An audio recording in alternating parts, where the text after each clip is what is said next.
Merhaba, kanalıma hoş geldiniz. O kadar kolay ve lezzetli ki her gün yapmak isteyeceksiniz. Beni hangi ülkeden ve şehirden izlediğinizi yazar mısınız? Sizleri tanımak çok mutluluk verici.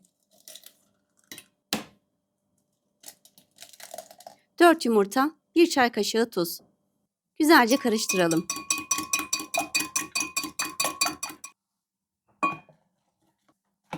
2 su bardağı süt, 1,5 su bardağı un. Kanalıma abone olun lütfen. Videolarımı beğenip yorum yazarsanız çok sevinirim.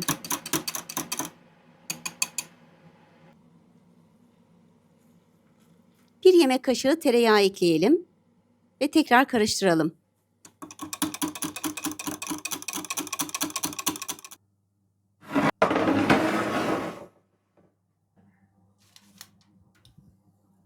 Karışımı pişirme kağıdı serili fırın tepsisine dökelim.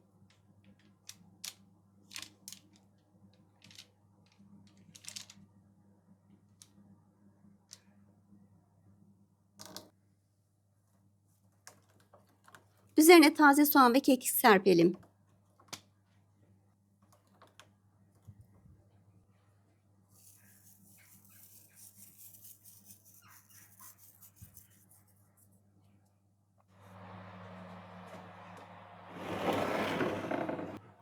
Önceden ısıtılmış 180 derecedeki fırına verelim.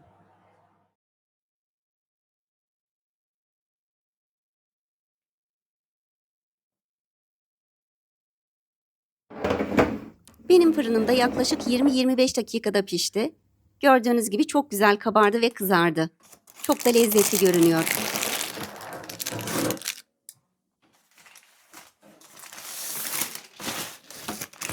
Ters çevirelim.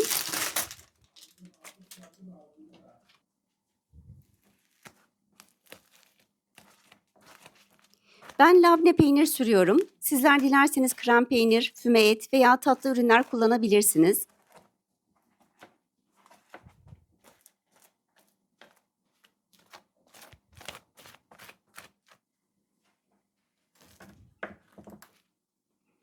Şeritler halinde keselim ve üst üste koyalım.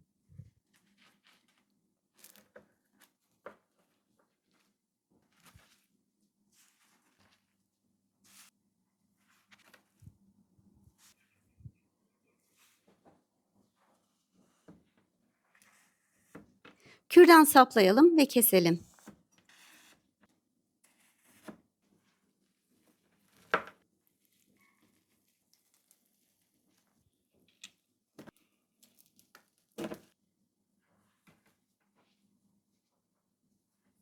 Gördüğünüz gibi sunumu, görseli ve lezzetiyle muhteşem bir tarif.